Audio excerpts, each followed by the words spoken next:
Hello and welcome to today's webcast with Integrum, where CEO Martin Hillsten and CFO Jörgen Svanström will be presenting.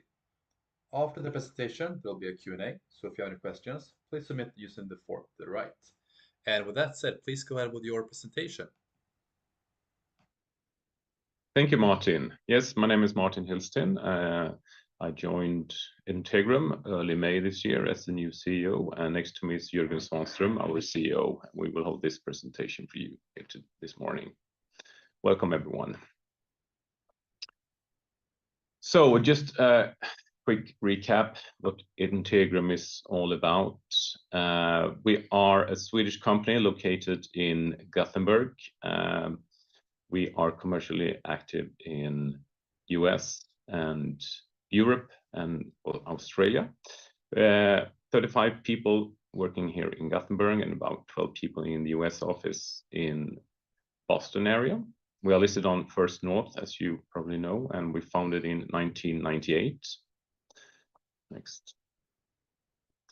Our vision is freedom of mobility for every person. And our mission to transform the lives of people with mobility challenges with cutting-edge solutions today and tomorrow. So this technology is actually driven from the first invention of the dental implants and the osseointegration founded in the 60s, here in Gothenburg. This company, Integrum, was founded in 1998 and was CE marking the Opera system in 1999.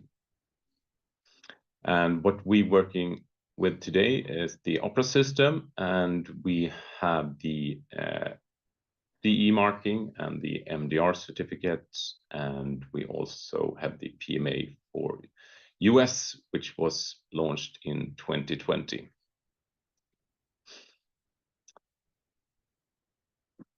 So US, our main market, but we are also in Europe and Australia. As you can see, the Scandinavian countries, UK, Benelux, Germany, or the Dutch area, Israel, Slovenia, and Ukraine, as you probably have heard of. Next one. So we are working with amputees and changing the lives for those people. And about 3.9 million people living with amputees, limb loss in US and in Europe. And in US and Europe alone, about 350,000 amputations are performed every year. And in the US, about 120,000 are transfemoral amputees, which is our main patient group in the US. So the Opera implant system, the Opera is the abbreviation of osseo-anchored prosthesis for rehabilitation of amputees. And the Opera system for Europe, for the CE mark, under the MDR regulation, is transhumeral above elbow. We have thumb and fingers, and we have the transfemoral above knee amputees. And for the FDA PMA approval is the transfemoral, the above knee indication. So the Opera system is basically a fixture. It's an implant, which is placed in this case, in femur. And on top of the fixture, we're placing an abutment. And on the abutment, we are placing the Opera Axor device, which is the connector between the Opera system and the prosthesis, which can be supplied by different suppliers. So our patient-centric team approach, we have talking to the market about our go-to-market strategy with centers of excellence, with the patient in the center, and we working together with the hospitals, with the surgeons. We are working together with the CPOs, which is the prosthetists who have a daily contact with the amputees. And obviously, our R&D team here in Gothenburg at Integrum, and all the community that holding these amputees informed, and what kind of products we can offer them. So what we are trying to do is improve the quality of life for this patient group, and improved inpatient quality of life, elimination of socket-related problems, which is the main issue for transfemoral amputees, enhancing the osteoperceptive and embodiment, which means actually the connection between the prosthesis and the body, which is linked to. Improved mobility and range of motion, ease in attaching and detaching the prosthesis, which is a major issue, and the Axor device makes it very easy for the patient. Improvement and ability to perform activities of daily living. So this quarter, Jörgen will go through the numbers for this quarter, but in general, we have a positive sales performance, especially in the US. And this is something that we focus strongly after the strategic shift earlier this year. Increased use of the Opera implant system, so we are increasing the numbers of surgeries, the S1 number that we have communicated before. And we also have increased visibility in a growth industry. So we are improving our footprint in the osseointegration prosthesis environment. Next one. So I'm handing over to Jörgen to go through the numbers for our last quarter. Thanks, Martin, and hey everyone. Good to be back and presenting again. If you look at net sales, we end up at 23.8 million SEK for the quarter, which is a growth of 28.9% over the last quarter, the corresponding quarter last year. I think it's important to mention, if you look to at the graph to the left, you can see that there's a slight, or not so slight maybe, but there's a seasonal effect in Q1 for each year because of summer, really. So reflecting on that and looking at this number, we have done much better this Q1 than any other Q1 in the preceding years. And also looking at the US, we have a growth of 41.2% in SEK, ending up at 19.3 million for the quarter. Looking at the dollar value only, the growth is 56%. So a real growth there. The gross margin is 67% for the quarter, as we write about. If you look at only direct material and commission, sales commission, the gross margin is 81%. So basically like last year's quarter, corresponding quarter. And I think that, well, the difference is very much mostly because of tariffs, really, and our exports to the US. EBIT 11.1 million negative. That number also includes 2.0 million SEK provision that is related to the public offer that is currently under an acceptance period. So in operating terms, I'd say that it's an improvement over last year's quarter there as well. Cash flow minus 12.4 million SEK in comparison to 29.3 plus last year in the corresponding quarter.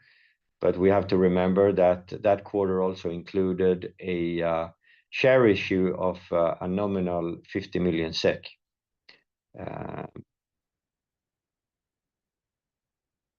And that gives us a cash balance of 27.2 million in comparison to last year's 46.2. Looking at the S1 surgeries, we started 6 months ago showing our S1 surgeries, as we think they are the strategic sales that we need to show you also how we are doing operationally.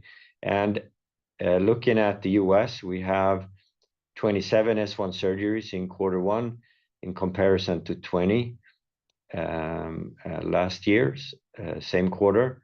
And in EMEA APAC, we have 14 over 17 last year. That gives us a total of 41 S1 surgeries over 37 surgeries last year. And that means 10% year-on-year growth of S1 surgeries. And of course, a little bit more in the US than since we did a few less S1 surgeries in EMEA APAC in this quarter. Yeah, so with that, I conclude the numbers presentation and hand over to you, Morten. Yeah, thank you. It's very nice to see that the S1 are growing and the top line is also growing. Martin, leaving over to you for questions coming in from the audience.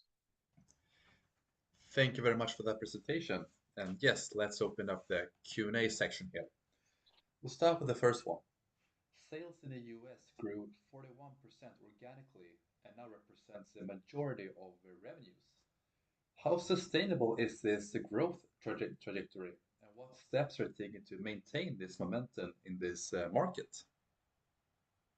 So yeah, thank you for the question. As we all know, as we presented before, the US market is our main market and also the fastest growing. We're not guiding on top line, but the strategic shift we had earlier this year and the plan and the tactics that we're now executing, seeing that we have traction in the market, and we believe that the growth will continue.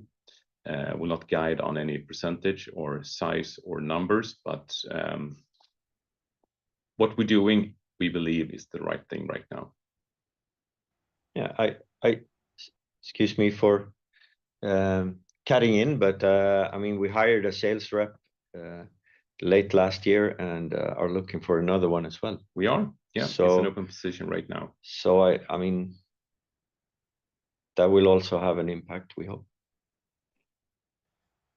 Thank you for that answer. The gross margin declined from 81% to 67%, largely due to the tariffs. What is your outlook on margins going forward, and are you exploring ways to mitigate the tariff effects? Yeah, of course. I'd say that one of the main problems is that it's a little bit uncertain if the tariffs will, how long the tariffs will remain. So you have to factor that in when taking any measures. But of course, for everyone exporting goods to the US,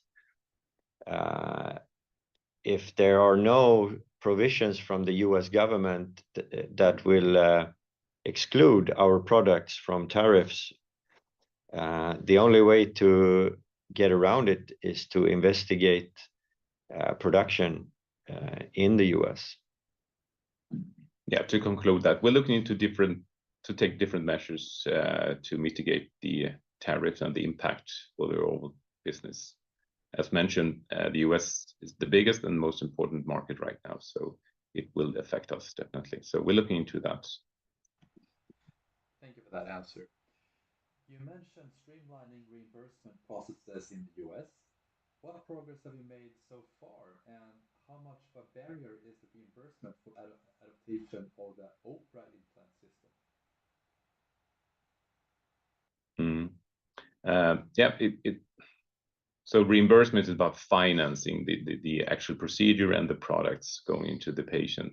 So when it comes to reimbursement and codes, Jörgen, you know the details about Opera, the Axor, etc. Yes. For the Axor, we do have a reimbursement code for the Medicare way of getting reimbursed. And we are also exploring through other channels to just get the correct sort of codes so that CPOs, can get reimbursed as well in a good way. But then I'm not sure if the question is about that or if it's about the insurance companies and how they reimburse the other insurance companies and the other products. So if we can get clarification, we maybe. It doesn't specifically say. It's more of a how much is of a barrier is reimbursement for adaptation of the Oprah implant system. That is pretty much the question. Yeah, I think long term, it's not much of a barrier, but it can sometimes create short-term problems that will sort of move surgeries and procedures because people have to solve that issue. But we are getting better and better at it. So I don't think that's a huge barrier right now. Thank you for that answer. Move on to the next question here. A total of 41 S1 procedures were conducted this quarter, 27 of them in the US. What is your target for procedure growth over the next 12 months, both in the US and also internationally? Yeah, as mentioned before, we're not guiding on S1s nor top line, but our strategy is to grow, and we're setting up the organization to grow the business. So yeah, we're looking at our ambition is to grow S1s and top line, but we'll not guide how many S1s that we looking in the coming 12 months. But the growth plan, we are following the growth plan, and as you can see with the numbers presented here today, things that we are doing pointing in the right direction, and we will also improve the sales structure, especially in the US. Thank you. And beyond the US, which markets hold the greatest near-term potential for Oprah implant system adoption, and what steps are you taking to penetrate those markets?